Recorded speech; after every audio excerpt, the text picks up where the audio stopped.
This is Tyrese Maxey, a player who's been thrown into the most ever-changing circumstances in his young NBA career. Despite never playing point guard in high school or even at Kentucky, he was asked to fill that role as a starter in just his second season because Ben Simmons was holding out. This man was asked to start on a team that got the #1 seed in the conference the year prior, had one of the best players in the world in Joel Embiid, and was expected to compete in the Eastern Conference. However, he didn't back down from the challenge, rather exceeding all expectations the Sixers had for him. Coming from a limited bench role in his rookie season, where he averaged just 15 minutes a game and shot 30% from 3, Mad Max jumped to 17.5 points per game and 4 assists on 49% from the field and 43% from 3 in his second season. With his elite burst, 3-point shooting, and utility in the open floor, Maxey thrived and demonstrated just how great an off-ball threat he was after James Harden was acquired at the trade deadline in 2022. But then there was another twist. This time around, it was James Harden asking out after he declared that he would never play for Daryl Morey again. Now, instead of being the third option having the benefit of playing off of 2 NBA All-Stars, Maxey now was the second option on a team that still wanted to be competitive in the Eastern Conference and had the reigning MVP. Well, they did have him for just 39 games. Many players would buckle under this pressure and regress with even more defensive attention shown to him, and would have their efficiency plummet with even more usage. Not Maxey though. He exploded in 2024, averaging 26 points and 6 assists a game, becoming an NBA All-Star, winning the Most Improved Player award, and having to shoulder the offensive burden in Joel Embiid's absence while getting a bulk of the defensive attention. Maxey didn't just deliver in year 4, he was absolutely dominant when it mattered most. Brunson turns it over. Maxey has next level speed, and he lays it in. 10-2 Philly. Philadelphia 74, the Knicks 72. Cross and sauce.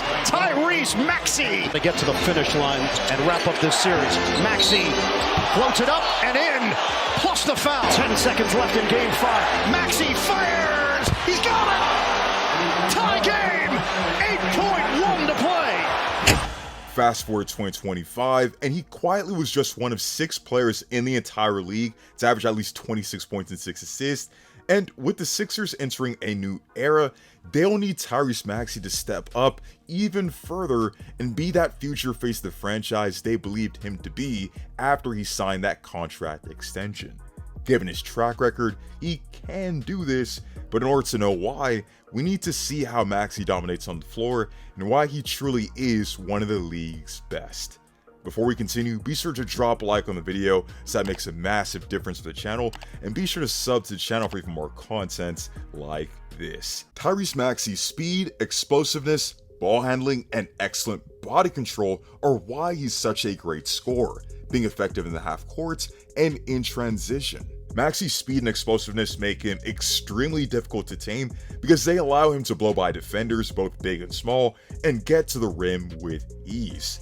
His ability to go from a more slow dribble with a more relaxed stance to getting low and exploding with his deadly first step in a moment's notice put defenders at his mercy, and is a big reason why he's such an excellent player as a pick and roll ball handler and off of screens. He gets downhill extremely quickly in the half court and transition, and specifically in transition, his ability to quickly accelerate and decelerate and footwork make him so difficult to defend.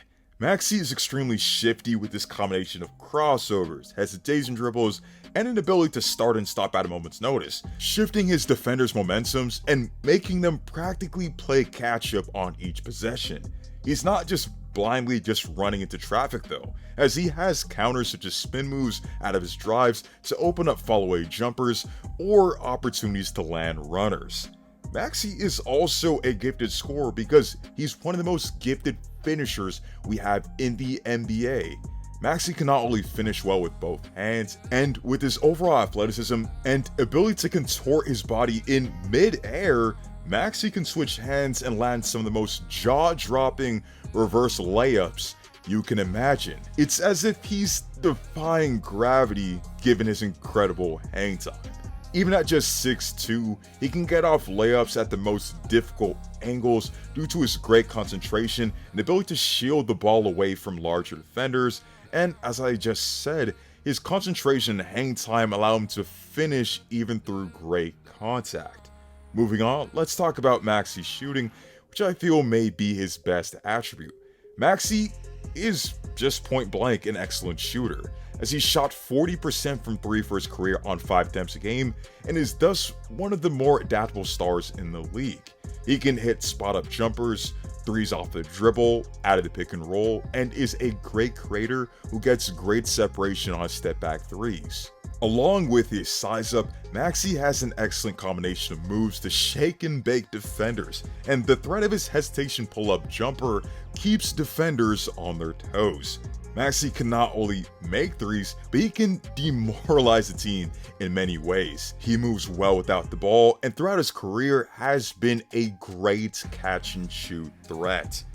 Maxey also isn't afraid to pull up from 3 off of screens, and he has ridiculous range and the confidence to take those shots. Because of his shooting ability, defenders have to close in on him, but he's great at attacking closeouts and attacking the rim. One of the knocks on Maxey from NBA fans when comparing him to the other great guards in today's game is that he doesn't have the playmaking and overall offensive responsibilities that others have, because he wasn't the #1 option on his teams and had the benefit of playing next to an MVP caliber player in Joel Embiid. But when Embiid missed more than half the year in 2024, playing just 39 games, Maxey was very productive in keeping the Sixers afloat despite the lack of competent playmakers and shot creators surrounding him on the roster. And in the 2024 NBA playoffs, where Joel Embiid was far from 100%, Maxey was an absolute superstar. 30 points per game on 48% shooting and 40% from 3 on 9 attempts a game would be ridiculous for anyone, but performing at your best when your back is against the wall is the true testament of his stardom. When it seemed like it was over for the Sixers in Game 5, Maxey put up the best performance of his career. 46 points and 9 assists on 57% shooting on the road, 58% from 3, and hitting timely shots that allowed the Sixers to triumph in that game. In 2025, Maxey had the most on his plate, given that Joel Embiid unfortunately played just 19 games in the season, and Paul George played only 41 games while having the worst season of his career in a decade. He didn't have competent shot creators surrounding him, was on a team that was bottom 5 in 3-point percentage, and got even more of the defensive attention faced his way while having to dominate the ball handling responsibilities. Maxey's efficiency did obviously suffer because of this, but it's commendable that he tried to keep the team together in what was a chaotic season and was very aggressive. He took the most field goal attempts a game of his career at 21 and knew that his aggressiveness would create more opportunities for his teammates. In 2026 though, I fully expect to see Maxey bounce back in a big way. I highly doubt the Sixers will be rattled with injuries like they were the year prior, and the support pieces around him will make his life that much easier. VJ Edgecombe looks to be a nice young piece in the backcourt and could form a nice promising backcourt with Maxey for the future. Jared McCain was one of the leading candidates for Rookie of the Year before being ruled out due to injury for the season, and will be a great contributor for the team this season. And Joel Embiid and Paul George are obviously still great players in their own right. Tyrese Maxey is not a perfect player, but he's emerging as one of the top players in the league. With Joel Embiid and Paul George getting older and having their own injury concerns, it's time for Maxey to finally take over as the face of the franchise for the Philadelphia 76ers. With that being said, let me know your thoughts down below on Tyrese Maxey and what impresses you most about his game. Do you think he is the caliber of player who can be the face of a franchise and lead a team to a championship? Or do you think that he's best as a second option to a player like Joel Embiid when he was at his best? Be sure to drop a like on the video, as that makes a massive difference for the channel, and check out the other great videos on the channel. Also, to save you the effort, this voice is not AI, so you can stop typing in the comments. I get that every single video. It is what it is. This is my voice. Hope to see you all in the next one, and stay tuned.